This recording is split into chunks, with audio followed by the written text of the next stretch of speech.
Sorry, my English stop here. Bonjour à tous.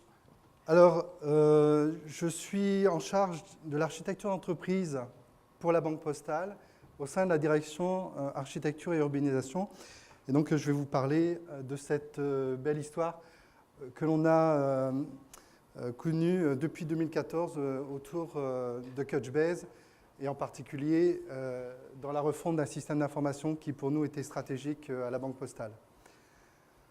Bonjour à tous, Damien Cuneau. Moi, j'ai travaillé avec Philippe au début dans la partie architecture pour la mise en place de Couchbase. Et après, je suis passé côté MOE dans lequel j'ai pu encadrer différentes équipes où on a utilisé Couchbase pour différentes parties, que ce soit la partie persistance ou pour la partie cache distribué. Alors, la Banque Postale fait partie du groupe La Poste. Je ne vais pas m'étendre très longtemps, tout le monde connaît La Poste. Juste peut-être dire un mot. La Banque Postale aujourd'hui, c'est un peu plus de 10 millions, c'est presque même 11 millions de clients actifs. Et donc c'est 46% également de contacts sur le digital avec 78 milliards d'encours qui sont gérés sur différents supports. Le réseau La Poste, donc tous les bureaux de poste, les 17 000 points de contact que l'on a un peu partout en France, avec également les agences postales communales, les relais postaux communaux, donc en l'occurrence les buralistes entre autres, sont pour la Banque Postale le réseau physique de distribution. Donc on a un enjeu très fort d'omnicanalité. On veut être présent à la fois sur le digital et continuer à être présent physiquement donc auprès de nos clients à travers les bureaux de poste.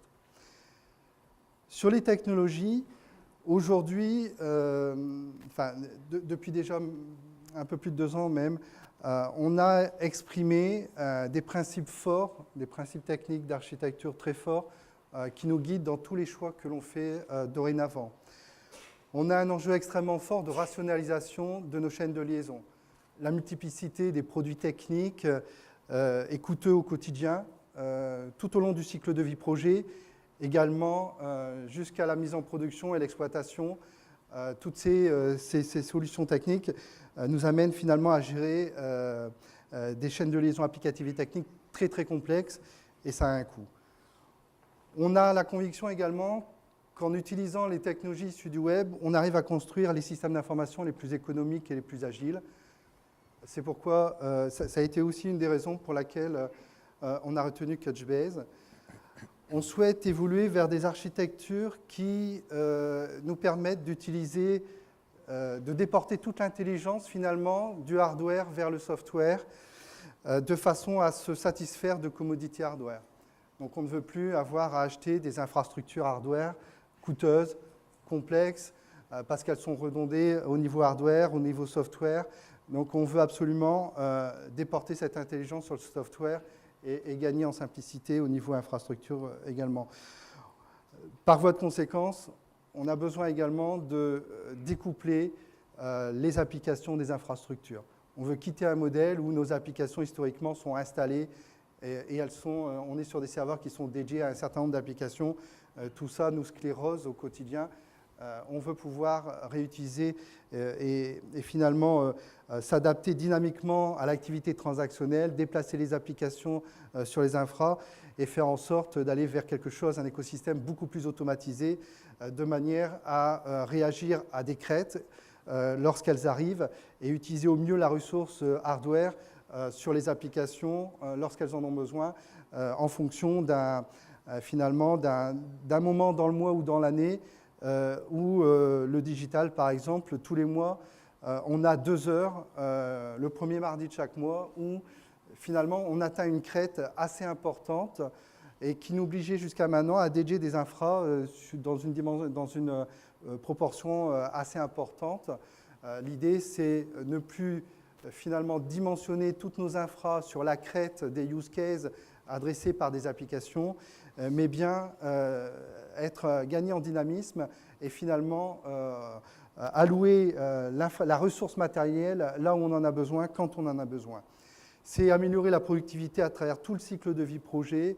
Là, on a un élément important aussi, on est contraint par une exigence de plus en plus forte sur le time to market et on a besoin de découpler là encore les éléments. Et l'intelligence, on la remet dans les applications et on évite de devoir se synchroniser avec des bases de données relationnelles à travers des DDL où le modèle de données doit être aligné entre l'application et la base de données. C'est aussi un exemple parmi d'autres en matière d'agilité. C'est limiter, finalement, se libérer des limites que certaines technologies, finalement, nous imposent vis-à-vis du métier. Alors, je prends un exemple, ça ne va peut-être pas parler à tout le monde, mais sur un mainframe, donc on a aujourd'hui, on a un existant encore très important sur mainframe. Donc, on utilise, comme toutes les grandes banques, des plateformes ZOS avec des transactions CICS, des bases DB2. Et en même temps, on a des utilisateurs qui souhaitent avoir une expérience de plus en plus développée, sophistiquée. Enfin, sophistiquée, finalement, je veux pouvoir saisir un nom, il se complète tout seul. Et je vais faire le choix du client que je recherche dans une liste qui est proposée. Aujourd'hui, ça paraît basique, mais faire ceci, alors Google le propose depuis déjà ses débuts, mais faire ça avec un écosystème des transactions CICS, c'est extrêmement compliqué. Donc c'est le genre également de facilité qu'on a besoin aujourd'hui d'embarquer dans nos applications et sans finalement adresser un niveau d'ingénierie trop important. Alors, tous ces principes directeurs nous amènent à faire des choix techniques qui ont été retenus pour construire cette nouvelle architecture de distribution. Donc, on est dans un modèle distributeur-producteur, on sépare bien les responsabilités et on veut converger l'ensemble des canaux et l'ensemble de nos usines métiers vers une plateforme de distribution unique, omnicanal, qui nous permettent aussi d'aller chercher toute la synergie entre le canal physique, les réseaux, le réseau donc à travers les bureaux de poste et le canal digital.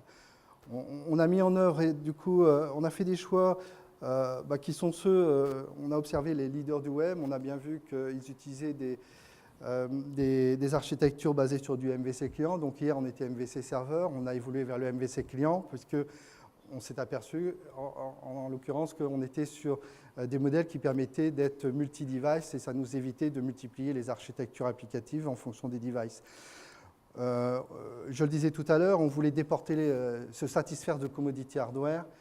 Donc, il nous fallait aussi aller vers une architecture dite stateless, RESTful, puisque le modèle API émerge énormément. Donc, on a inscrit dans l'ADN de ce nouvel SI les API RESTful JSON. Et on a été jusqu'au niveau 3 de Richardson en matière d'hypermédia. Et ce qui nous permet d'avoir des applications complètement adaptées à de la scalabilité horizontale d'un point de vue hardware. Et là encore, de réagir au changement d'activité transactionnelle. Et enfin, c'est la technologie Couchbase nous intéressait pour le NoSQL, pour être capable, là encore, de réduire les adhérences en matière de technologie. Et cette architecture applicative qu'on a définie s'appuie sur un PaaS, en l'occurrence OpenShift, et une infrastructure as a service qui propose du commodity hardware, donc à savoir de la machine physique sans virtualisation. Alors, on a gardé la virtualisation parce que toutes les applications ne sont pas prêtes pour tourner sur du hardware physique sans virtualisation. Mais on développe de plus en plus des applications qui peuvent nativement du coup se déployer sur du hardware, sur du bare metal. Alors, pourquoi Couchbase? Je le disais tout à l'heure, on veut simplifier les chaînes de liaison. On veut réduire les technologies, donc cette multiplicité qui a un coût récurrent aussi bien sur les transformations, les cycles projets, que en production, la mise en production et l'exploitation au quotidien.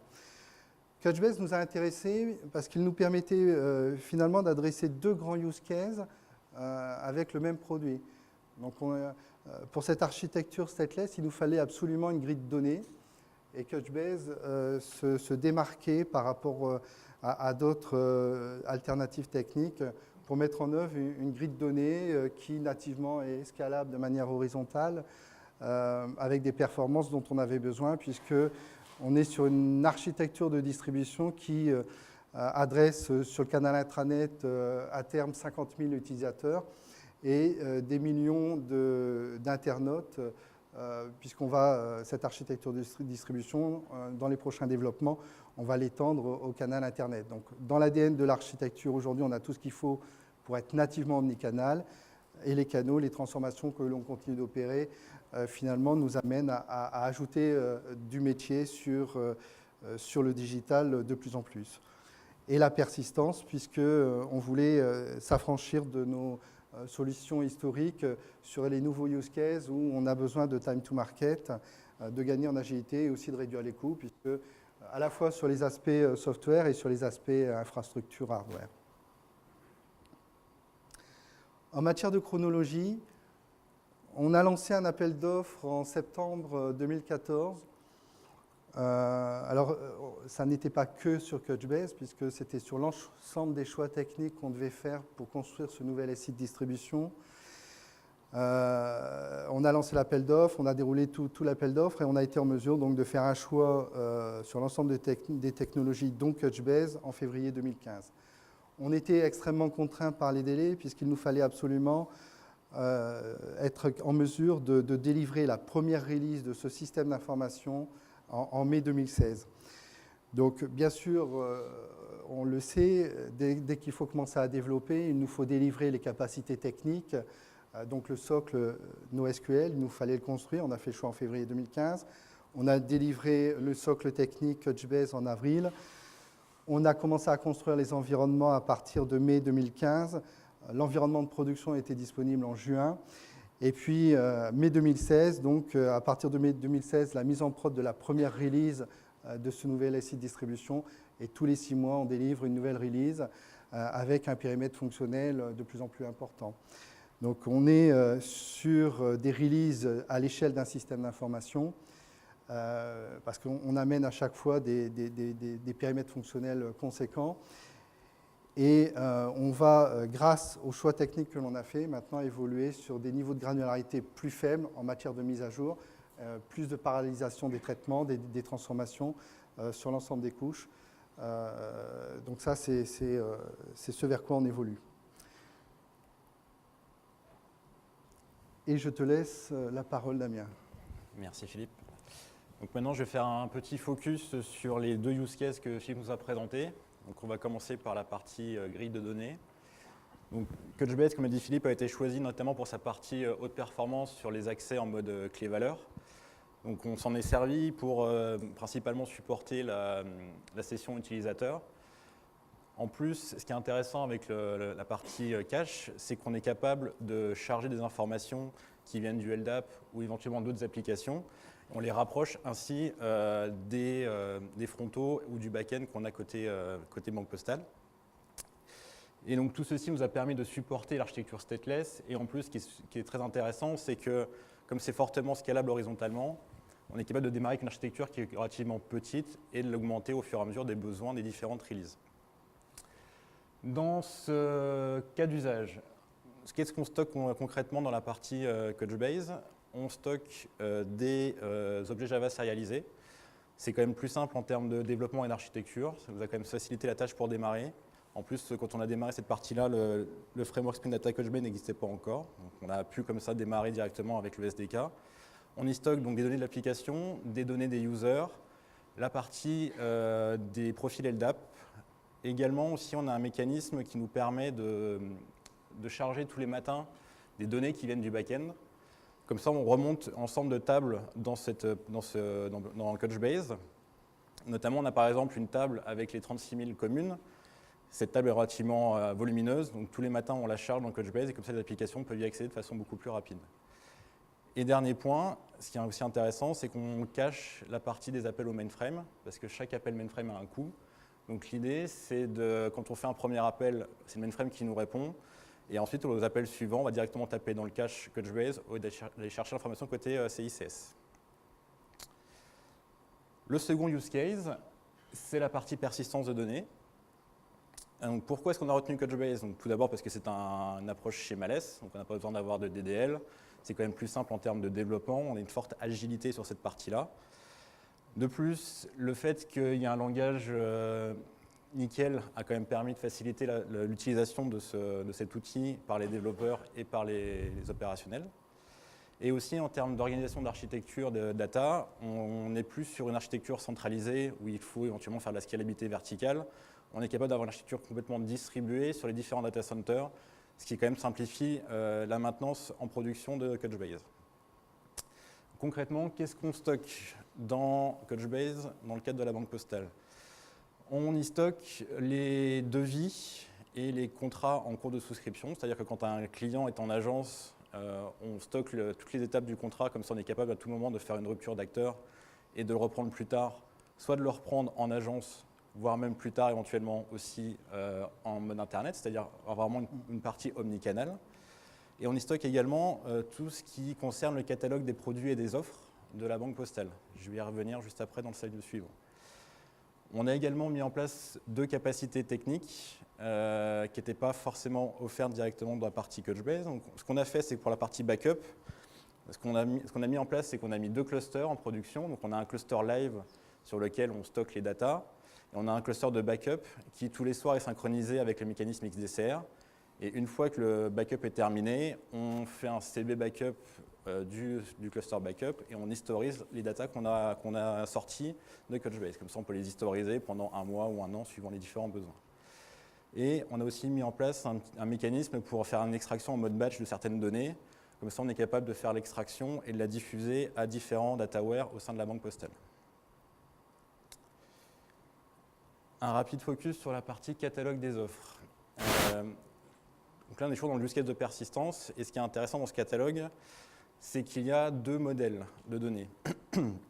Pour définir un produit ou une offre au sein de la banque postale, on assemble différents éléments pour définir ce que va constituer concrètement un produit. Je vais prendre un exemple concret, par exemple, un produit dans une catégorie. Donc on va dire, tous mes produits appartiennent à telle catégorie, mais on ne veut pas dupliquer l'information, parce que si plus tard, on veut modifier le libellé de la catégorie, on ne veut pas modifier l'ensemble des JSON. Donc ce qu'on fait, c'est qu'on a un modèle relationnel dans lequel le produit commercial pointe vers une catégorie. Et ensuite, si on a besoin de faire une modification, on fait la modification qu'à un seul endroit. Donc là, ce qui est intéressant, c'est qu'on a au sein de Couchbase un modèle relationnel. Et à titre d'information, on a aussi un petit outil intéressant qui nous permet, à partir de schémas JSON, de directement générer un formulaire, ce qui est aussi un fort accélérateur. Comme ça, tout est basé sur le JSON, tout est stocké dans du Couchbase, et qu'un tout petit bout de Java, on sait tout structurer pour la partie relationnelle. Et après, une fois qu'on a défini tout ce modèle relationnel, on a un traitement côté Java qui nous permet d'avoir un modèle complètement documentaire. Cette fois-ci, on rentre vraiment dans un modèle qui est orienté document. Et cette fois-ci, on réplique l'information. Une fois qu'on a fait notre préparation d'information, on fait une mise à plat, une transformation de modèle. Et là, cette fois-ci, tous les documents contiennent la catégorie. Donc, tous les produits commerciaux ont une catégorie et l'information est redondée. Et ce qui est quand même beaucoup plus pratique pour accéder après en mode clé-valeur au sein des produits commerciaux. Donc là, ce qui est intéressant avec la partie Couchbase, c'est qu'on a 2 modèles fortement différents et pourtant on utilise la même technologie. Donc en termes de maintenabilité en production, ça réduit les coûts et ça simplifie aussi, ça limite le nombre de technologies en production. En parlant de production, quelques chiffres sur l'architecture qu'on a actuellement en prod. Actuellement sur Couchbase, nous avons 6 serveurs avec 32 Go de RAM chacun et 100 Go de disque dur. Actuellement, on tourne sur la version 4.5.1 et une mise à jour devrait arriver incessamment sous peu sur la 4.6.1 ou 4.6.2. Notre cluster de persistance est sauvegardé tous les jours. Et en quelques chiffres de volumétrie, dans le bucket de persistance, nous avons 2 millions de documents. Et en termes d'opérations par seconde, on en a en pic 1800 par seconde.